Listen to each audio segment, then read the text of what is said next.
We begin tonight at 11 with new information about plans to temporarily displace thousands of people who live in public housing neighborhoods just outside downtown Norfolk. The city's housing authority is planning to demolish Tidewater Gardens and 2 other public housing communities and build new mixed-income housing. 13 News Now reporter Chanu Hur tells us some of the city's most needy residents are trying to figure out what will happen to them. The questions that have been in the minds of most residents in this area have been about the relocation process with this project. Today, they all packed the house here to hear from project's leaders about how that relocation process will work. It's what Tidewater Gardens residents have been waiting to hear about since the announcement of the St. Paul's redevelopment project, where they'll go. I pray and I hope that they are working as hard as they can to meet these deadlines, because the people will be affected here, definitely by that. Levon Pledger was one of many who voiced his opinion at Wednesday's meeting as project leaders laid out the timeline. The Norfolk Redevelopment and Housing Authority is anticipating demolition to start in early 2019. More than 600 apartments will be torn down. As far as relocating residents, that will be done in 4 phases. We're estimating 4 to 5 years to get through all of the 4 relocation phases in Tidewater Gardens. Donna Mills is the chief housing officer for the NRHA. She says it's important to let residents know they have options. If they want to remain in the St. Paul's area, they will be temporarily housed somewhere else while the new homes are being built. If they do not want to return, they can be moved to private housing with a housing choice voucher or to another NRHA community, and they can still maintain income-based rent. The phasing and the building first. I think the dates have to match up, and along with the services. The People First initiative that the city and NRHA are partnering together with is going to be a huge component to let the residents know we're here now for them and we're going to be here for them into the future. In Norfolk, Chanu Hur, 13 News Now. We are following a developing story out of Newport News. 2 people are dead after a shooting on Ashton Green Boulevard. Police received a call for a code blue around 4 o'clock this afternoon. Code blue means someone isn't breathing. When they arrived on the scene, they found a man and a woman who had been shot. We spoke to one man who immediately began to worry about what he heard, something about the shooting, because his mother lives on that street. I shot over here to make sure it wasn't her, because I didn't know what was going on. So it's real shocking, though. Police have not released any information about a possible suspect or the victims. Police are still investigating tonight. Right now, a suspect in an attempted robbery at a college campus is still on the run. It happened last night at Regent University in Virginia Beach. Just as students were moving in for the new year, students tell us the university alerted them when the crime happened and that they saw more police immediately. The suspect was last seen running toward Indian River Road. Campus police are still investigating. Tomorrow, court proceedings in a wrongful death lawsuit will resume in Virginia Beach. This is the case of India Kager. Police shot and killed her 3 years ago while they were trying to take her child's father, Angelo Perry, into custody. Her mother and estranged husband are suing 4 police officers, arguing the officers acted recklessly and could have done much more to prevent Kager's death. The deputy city attorney representing the officers said in court today they responded reasonably after Perry fired at them first. He also called Kager's death a tragedy. Kager's family is seeking $30 million in damages. New at 11, a Virginia Beach couple has filed a wrongful death suit against rideshare giant Lyft. They say one of their drivers is responsible for their son's death this past January. 13 News Now reporter Robert Boyd spoke with the attorney in an interview you'll see only on 13 News Now. Robert. Well, Regina, these attorneys say 23-year-old Justin Lavelle was pepper sprayed by his driver and then forced out of the car on a busy California highway where he was hit and killed by another vehicle. The man's parents want justice.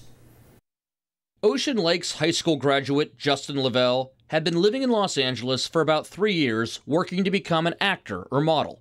Just after midnight on January 31st, he ordered a Lyft share. The other 2 passengers with him were dropped off at their destination. Justin was not. According to the lawsuit, some sort of dispute took place between Justin and the driver. He was pepper sprayed.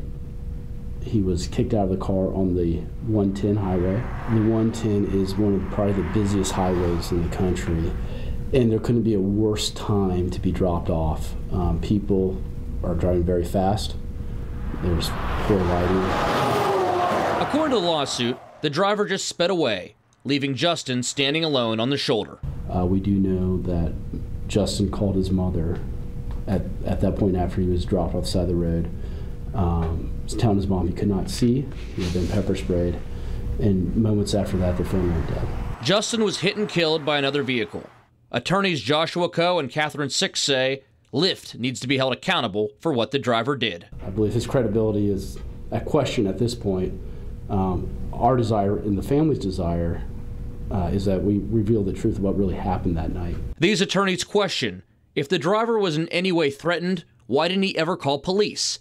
They also point to the two other passengers that were in the car minutes before the incident. And they have, from our investigation, have stated that Justin was not acting any way out of the ordinary while they were in the vehicle with him. Not only do Justin's parents want justice, they want Lyft to improve their standards and practices, so this type of thing doesn't happen to anyone else's child. The top priority of these companies ought to be and should be rider safety. Now, we did reach out to Lyft for comment on this lawsuit, but they have yet to get back to us. The driver in question has also been named in the lawsuit, but has not yet been charged with any crime. Robert Boyd, 13 News Now. A former youth center in Portsmouth is staying put after the city's Board of Zoning Appeals denied a proposal to turn it into a storage facility. 100 children and their swim coach currently lease what used to be a Girls Inc. center. They use it to practice and compete, but they were concerned that could change when another company made plans to purchase the property. Neighbors called it a bad idea. 100 kids will use it. That's 100 kids off the street. That's 100 kids that have something to do for the summer. Right now, there is no word on whether there are any other plans or proposals to change this facility. Well, do you worry about hackers getting into your online accounts? You probably should. Experts say data breaches have led to more than 1 billion passwords being dumped on the internet. And when hackers get one of your passwords, it's easy for them to get others. Heather Sullivan shows us how to protect your accounts. Password, QWERTY, 123456. The computer doctor's Kevin Boynton says most people use combinations of the same 3 passwords on all their accounts. Once a hacker gets one, they use programs to try variations of those words and break into them all. Now they can take that information and go to your bank account. They can go to your email account. They can go to other social media accounts, and they get lucky a lot. How do they get your password? Through email phishing scams, massive data breaches like the ones on Yahoo, eBay, and Uber. And Boynton says clicking yes to have a browser remember your password, that's just making it easy. If hackers are able to remote into your computer, they can steal that information super easy. So how can you protect yourself? Boynton recommends using a password manager. There's LastPass, there's Dashlane, and there's a whole bunch of others. KeyPass. It's software that ranges from free to about $40 a year. You set up one password to get into the program, then it generates complicated, different passwords for all your accounts. You would never be able to remember, but it will remember for you. And it's encrypted. So even if a hacker got the password into your password manager, they can't guess all the complicated passwords it has created for you. LastPass cannot reset your password. So if they can't do it, theoretically, neither can bad guys if they get a hold of your encrypted database. Right now, if you don't use a password manager, you should use multi-factor authentication. That is an extra layer of security to make sure you're the one logging onto your account. You should also choose passwords that are long and complicated and have letters, numbers, and symbols.